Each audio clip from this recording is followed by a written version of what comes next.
So this is the first day of the job. I woke up at 6:40 today to go pick up Flaco over there working on those crepe myrtles. And I didn't pick him up till like 8, so it takes me about like an hour and a half to get ready, load up my stuff, and then pick him up. The first job is to trim all this pampas. You can see I started doing it, and I just use my hedge trimmer. And what I'm gonna do is I'm gonna blow everything that way and then mulch it up with the V-Ride. And over there, I'll get closer. You can see him working on the third crepe myrtle. But yeah, I mean, they look great. We're not experts at crepe myrtles, but we have like 7 or 8 that he's doing. And then this job will probably take us an hour, maybe an hour and a half, if that. But I charged the client $190, and then I'll show you guys our other houses. We have like 7. We're gonna fertilize one client's house that we do. He's the only one that I do it just because he always asks if I can do it for him. And after that is just mowing and a little bit of cleanup on people's yards. So this is the final product. Took us about an hour. You can see my truck over there filled with the crepe myrtles. So we finished about the same time. By the time I finished trimming those pampas, he finished trimming all these crepe myrtles. And we're not experts, but came out nice. And then there should be one more back here, yeah, back there. So first job done, right here. I think 6 more to go.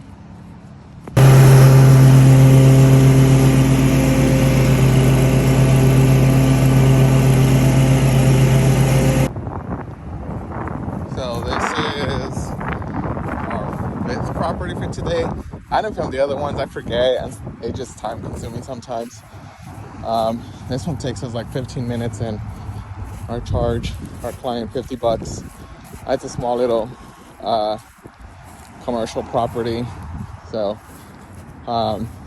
like the other ones, this one we come out once a month during winter, and then when spring and summer starts, we'll start our bi-weekly schedule. So been a good account for us, keeps us busy a little bit, so not too shabby. So it is 7:30 right now, and I woke up at 6:30, left the house around like 7, and today I underbid myself on the job. We were there for like 2 hours and a half, and I thought we would be in and out within like an hour, and it was one of the things where like when you go and you're like, oh yeah, we'll do this like in an hour, and it takes a lot longer. So I ended up quoting her $135, and I should have done like $275. So it is what it is. It's a learning experience.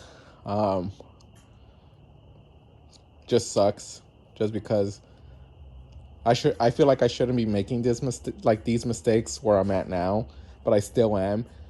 So I took an L today on that one job. Everything else was fine. But you know, it is what it is. I'm gonna just learn from it and not make that mistake again. So this is like part 2 of after I got home. So I got home, I showered, had a beer or 2, and I'm gonna go get food and whatnot. But I stopped by to pump gas. But I don't want to be a channel where I'm just like showing you guys off like all the great stuff. Like I want to be as transparent as I can be, where, you know, I show you guys my ups and downs. And overall, like today did suck with just that one job. I should have bid higher, but you know, it's part of the process and whatnot. And it's just a little bit infuriating because like I should have known better. Like I should have known, like, okay, like just looking at the job, okay, like this is gonna take like 2-3 hours. Like I should, you know, charge X amount of money, not $135.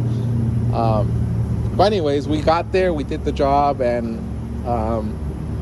even though I underbid myself, like, we still did a great job. And the client came out and said how amazing we were and whatnot, because at the end of the day, like, I want to protect my name, my brand, my business, Wheezy Wheats or whatnot. She ended up tipping me because she knew that I underbid myself, because when she came out, I was like, we've been here for like over 2 hours, and I was like, I was like, this is a bigger job than what I thought it actually was going to be. So she knew that I underbid myself and whatnot. But again, it's part of the process, and I'm just learning from it.